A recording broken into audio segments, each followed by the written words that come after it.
Hey guys, it's Nicole. Welcome back to my channel. Thank you so much for being here. If you're new here, if this is the first video you're ever watching, I'm a full-time reseller. I buy secondhand clothing and I resell it on a site called Poshmark, and I make a full-time living doing it. I have been doing this full-time now for 4 full years.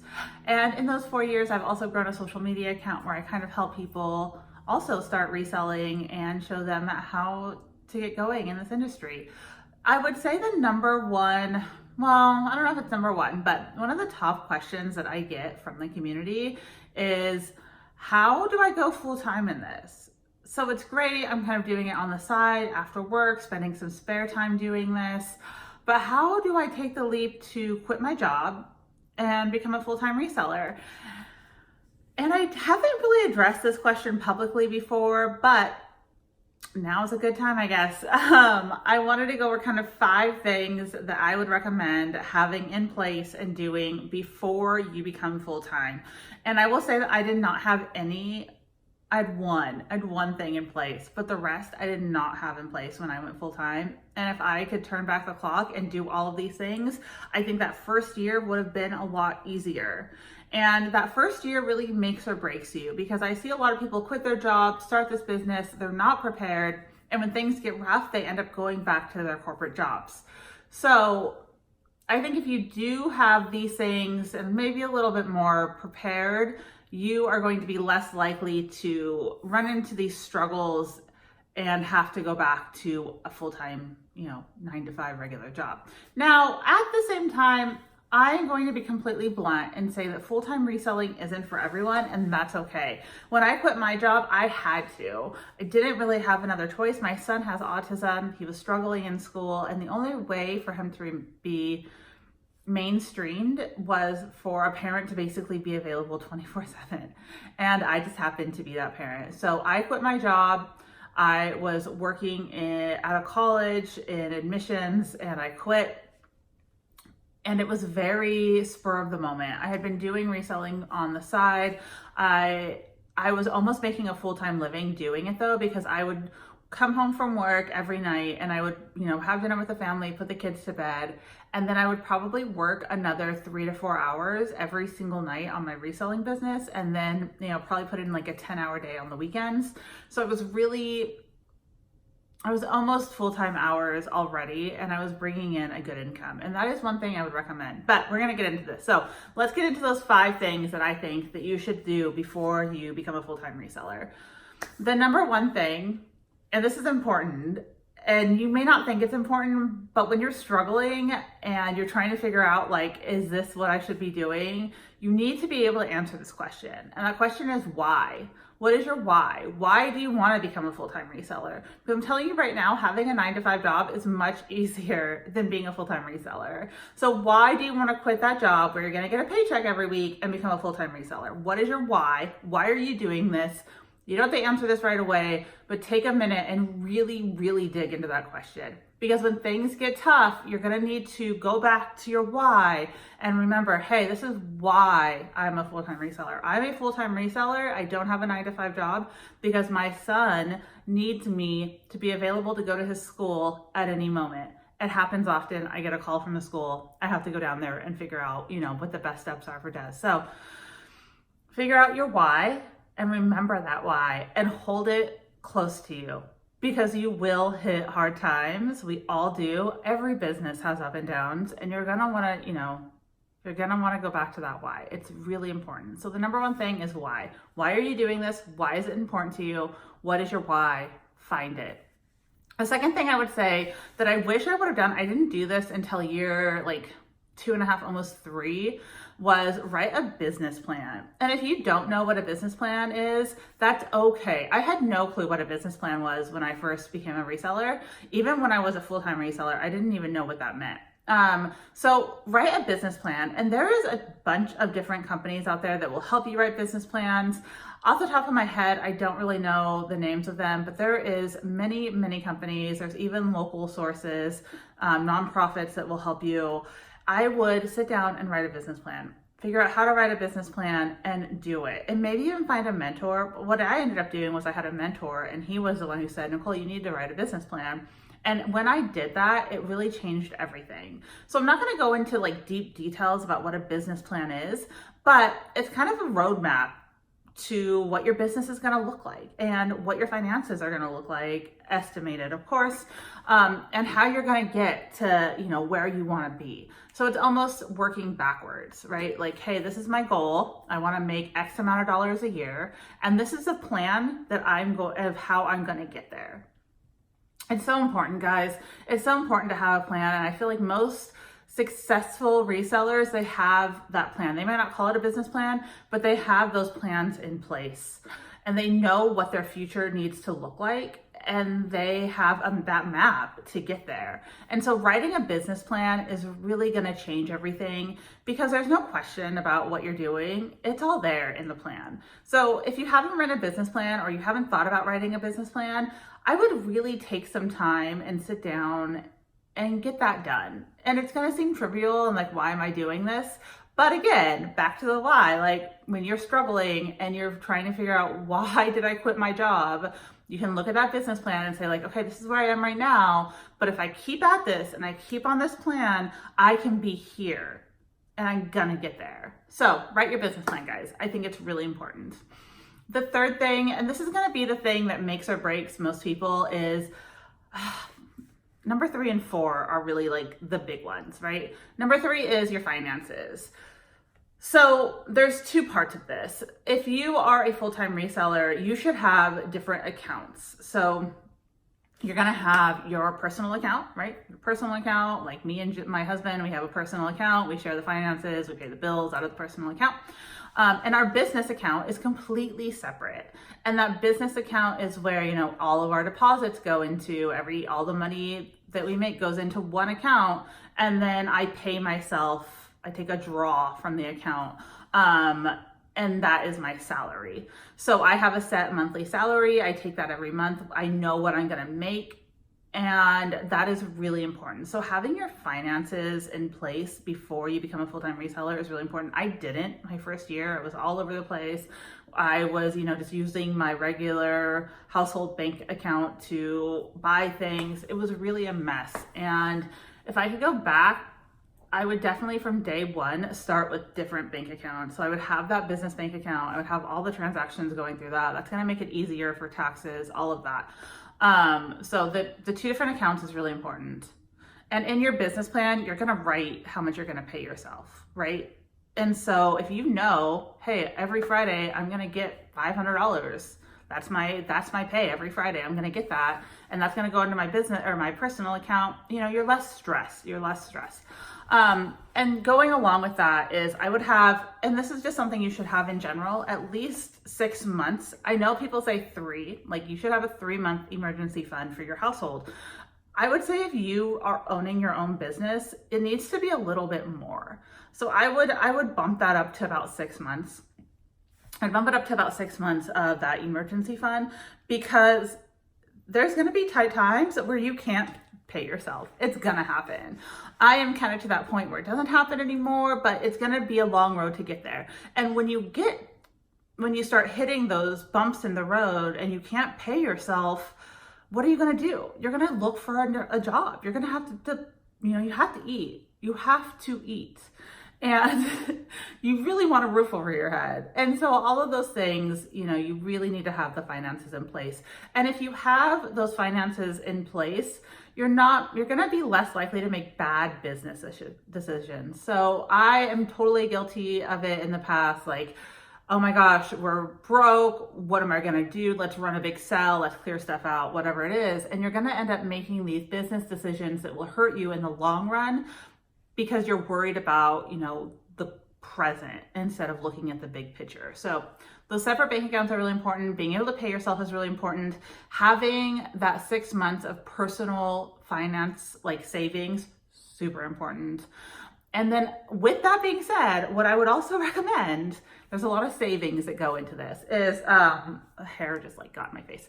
I would also save 6 months of business funds.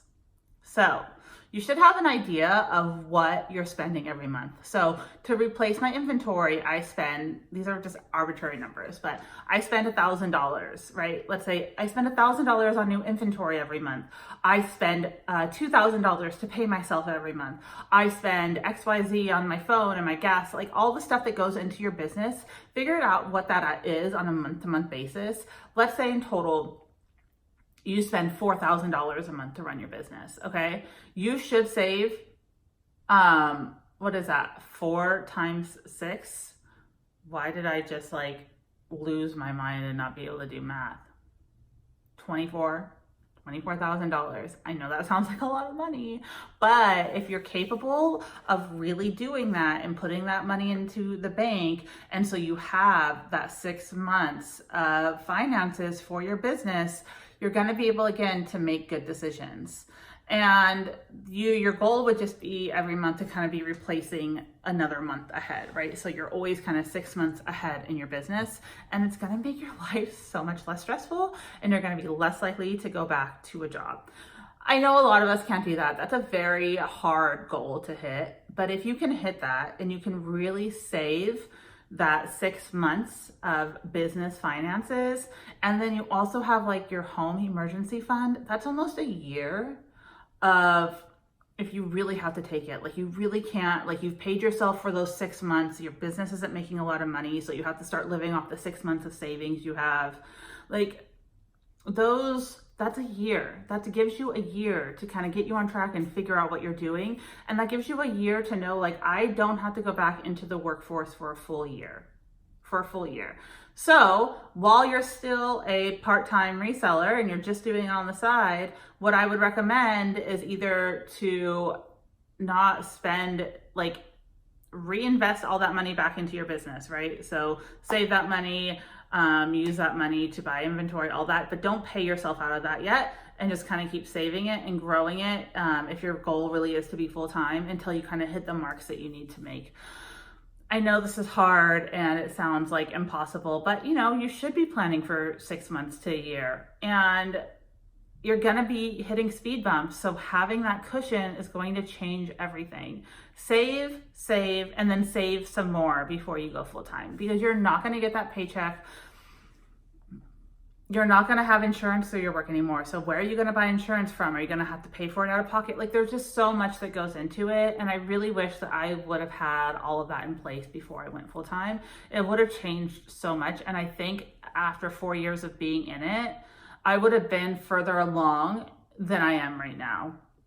I would have been capable of growing my business so much faster if I would have had these safety nets in place. But when you don't have the safety nets in place, you can't take bigger risk, and the bigger risk, the bigger the reward, all of that good stuff, guys. So for your finances, really having those separate bank accounts, and then knowing how much you're paying yourself, saving the money. And then the last thing within the finance is to hire a CPA. So you want to hire someone who knows about your business. So when it comes to tax time, you're ready and you're prepared. And when I say hire a CPA, like hire a CPA and have them help you set up all your books. Have them help you set up how you're going to do your accounting, and then really keep that going every month.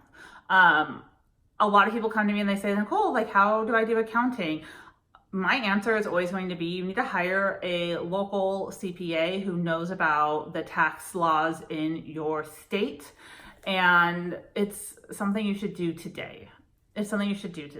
Because it's going to change everything. So don't necessarily listen to me. Don't listen to me and how I have my books set up, because you might need to set up your books completely different if you're in a different state, or however your CPA is going to want you to provide that information to them so they can help you with taxes at the end of the year.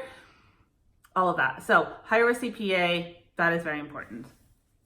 Okay, you get it. The finance part, it's a lot. You got to save money. You got to set up your bank accounts. You got to decide, like, are you an LLC? Are you a sole proprietor? There's just so much that goes into that finance part of it that could be like a whole nother video. But your CPA will help guide you if you're going to be an LLC or a sole proprietor. If you don't know what those words mean, don't go full time yet. You need to know all of this stuff. Okay, I hope you guys get the point. I hope that wasn't just like a ton of rambling. Now, number four, this video is getting really long. I'm gonna try and keep it under 20 minutes here. Number 4, self-management. You need to be able to manage yourself. So while you're still part-time, set up some goals. Set up some goals. Hey, I'm going to work after work from, like maybe 8 p.m. to 10 p.m. Monday through Friday. I'm going to put in those 2 hours every night, no excuses, and then see if you're capable of doing it. Because a lot of resellers fail because they cannot self-manage. They cannot get their items listed. They cannot follow through. They like to shop, but then the rest of the business doesn't, it's hard, right? So I would say really set up some sort of plan, set up some sort of schedule, and for like 3 months, see if you're capable of following that schedule and see if you're capable of self-managing yourself. At the end of the day, I always ask myself, hey, would I fire myself today? I'm my boss. So I look back at my day and I think, okay, Nicole, like, what did you accomplish today? Was it enough? Was it more than enough? Like, did you do a great job? Should you, give yourself a $5 Starbucks card? I'm just kidding. I don't really do that part, but I'm just saying in my head, I really do think about those things. Like, how much did I accomplish? Would I fire myself if I had that opportunity? If I was an employee, would I fire myself? And so self-management is so important. So give yourself like a 3-month schedule and see if you can actually hit, like maybe even make like a red X or a green check on the days and see if the green checks outnumber the red X's. Like, are you capable of self-management? And some of us aren't. And you can't be too hard on yourself if you're not. Again, it's not everyone is cut out to do this, and that's okay. It's okay. But you have to be honest with yourself. Can you self-manage? Can you do it? Test yourself. See if you can. The last thing I would say, number 5 would be to have an exit plan. I know that sounds silly. So an exit plan is, how are you going to leave this job? Because we're not going to I'm not going to resell until I'm 90 years old, right? I don't want to do that. And I don't work for a corporation. I don't have a 401k within my company set up for myself, all of that. So what is my exit plan? How long do I want to be a reseller? Am I going to sell my business? Am I going to just save enough money to retire? Am I going to go into a different sort of business? I know people resell, they build up capital, and then they start another business with that capital. Maybe it's flipping real estate. Maybe it's, there's so many other things that you can get into. And reselling is a lot of times just like the first step in that. So are you a full-time reseller until you retire? And then what does your retirement look like? What is your exit from reselling going to look like? Is it just for 5-10 years until you can do a different business that you want to get into? What is that different business, and how are you going to leave reselling and move into that business? Having an exit plan in place is really important. It goes back to almost your business plan and figuring out what is your end goal and how are you going to reach that in that map. But I feel like that exit plan is another just big key place, because you need to know what your end goal is. Why are you doing this? And what is your finish line? So all of that stuff, I wish I would have put into place before I started reselling. Just to go back over it really quickly, number 1 is why? Why am I doing this? Number 2 is to write a business plan.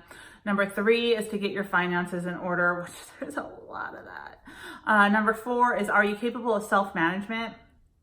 And then number 5 is to write that exit plan and figure out how you're going to leave reselling one day, because you're not going to do this forever. I mean, hopefully we all live a very long and healthy life. And I don't want to be, 80, 90 years old reselling. I want to be enjoying, hopefully, grandkids. Thank you so much for watching this video. If you like this video, make sure you hit the like button down below, that big thumbs up. Hit the subscribe button, hit the bell to get notified when I make new videos, and leave a comment down below. Let me know, what did I miss? What else should you have in place before you become a full-time reseller? Are you a full-time reseller? Are you a part-time reseller with aspirations to become full-time? Do you just watch this video because you're like, what do you have to do? And then also, if you could share this video on your Instagram story or on any social media page, tag me and I will also repost your share. Spread the love. It really helps me out. I appreciate you guys so much. And again, thank you for watching this video. And I really do believe we can all do this. But having those systems in place is going to make it or break it. Have a good day, everyone. Bye.